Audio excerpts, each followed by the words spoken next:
ಇಲ್ಲಿ ವಡಗೇರಿ ತಾಲೂಕಿನ ವ್ಯಾಪ್ತಿಗೆ ಬರ್ತಕ್ಕಂಥ ಅಂಚನಾಳ ಗ್ರಾಮದಲ್ಲಿ ಸರ್ಕಾರಿ ಜಮೀನು ಅಂದ್ರೆ ಸುಮಾರು 300 ಹೆಕ್ಟರ್ಗಿಂತ ಹೆಚ್ಚಿಗಿರ್ತಕ್ಕಂಥ ಜಾಗದಲ್ಲಿ ನೈಸರ್ಗಿಕ ಬೆಳೆದಿರತಕ್ಕಂಥ ಇಚ್ಚಲ ಮರಗಳನ್ನು ಸಂರಕ್ಷಣೆ ಮಾಡುವಲ್ಲಿ ಸರ್ಕಾರ ಮತ್ತು ಜಿಲ್ಲಾಡಳಿತ ವಿಫಲ ಆಗಿದೆ ಅಂದ್ರೆ ತಪ್ಪಾಗಲ್ಲ.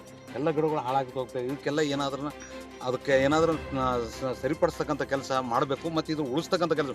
ಒಂದು ಗಿಡ ಬೆಳೆಸೋದು ಅಷ್ಟು ಈಜಿ ಅಲ್ಲ. ಇದೆಲ್ಲ ಮುಡಿಸಿ ಎಟ್ಲೀಸ್ಟ್ ಇದು ಬಳಕೆ ಆಗಿಲ್ಲ ಅಂತಂದ್ರೆ ಕೂಡ ಈ ಭಾಗದಲ್ಲಿ ಏನಂತಂದ್ರೆ ಇಷ್ಟು ಗಿಡಗಳಿದಾವೆ. ಎಟ್ಲೀಸ್ಟ್ ಇವು ಚಾಪೆ ಪುಟ್ಟಿಗಳನ್ನು ಮಾಡ್ತಕ್ಕಂಥ ರೈತರಿಗೆ ಬೇಕಂತಕ್ಕಂಥ ಉಪಕರಣಕ್ಕೆ ಬೇಕಂತ ಸಾಕಷ್ಟು ಇವು ಇರಲಾರ ಸಲಾಗಿ ಅವೆಲ್ಲ ಪ್ಲಾಸ್ಟಿಕ್ ಪುಟ್ಟಿಗಳ ಮರೆ ಹೋಗ್ತಾ ಇದ್ದಾರೆ. ಇದನ್ನು ಸರಿಪಡಿಸ್ಬೇಕು. ಮತ್ತು ಇಲ್ಲಾಂದ್ರೆ ಇಲ್ಲೇ ಈ ಭಾಗದಾಗ ಆಗುತ್ತೆ. ಇದಕ್ಕೆ ಬೇಕಂತ ಒಂದು ಹೊಸ ತಂತ್ರಜ್ಞಾನ ಮಷೀನನ್ನು ಕೂಡಿಸಿ ಈ ಭಾಗದಾಗಂತ 100 ಮಂದಿ ಕಾರ್ಮಿಕರಿಗೆ ಏನದ ಕೆಲಸ ಕೊಡ್ತಕ್ಕಂಥ ಕೆಲಸ ಮಾಡಬೇಕು. ಬಾಂಬೆ ಬೆಂಗಳೂರು ಗುಳೆ ಹೋಗ್ತಕ್ಕಂಥದ್ದು ತಪ್ಪಿಸ್ತಕ್ಕಂಥ ಕೆಲಸ ಸರ್ಕಾರ ಜಿಲ್ಲಾಡಳಿತ ಮಾಡ್ಬೇಕಂತಕ್ಕಂಥದ್ದು ನಂದು ಆಗ್ರಹ.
ಇಲ್ಲಿ ವಡಗೇರಿ ತಾಲೂಕಿನ ವ್ಯಾಪ್ತಿಗೆ ಬರ್ತಕ್ಕಂಥ ಅಂಚನಾಳ ಗ್ರಾಮದಲ್ಲಿ ಸರ್ಕಾರಿ ಜಮೀನು ಅಂದ್ರೆ ಸುಮಾರು 300 ಹೆಕ್ಟರ್ಗಿಂತ ಹೆಚ್ಚಿಗಿರ್ತಕ್ಕಂಥ ಜಾಗದಲ್ಲಿ ನೈಸರ್ಗಿಕ ಬೆಳೆದಿರತಕ್ಕಂಥ ಇಚ್ಚಲ ಮರಗಳನ್ನು ಸಂರಕ್ಷಣೆ ಮಾಡುವಲ್ಲಿ ಸರ್ಕಾರ ಮತ್ತು ಜಿಲ್ಲಾಡಳಿತ ವಿಫಲ ಆಗಿದೆ ಅಂದ್ರೆ ತಪ್ಪಾಗಲ್ಲ.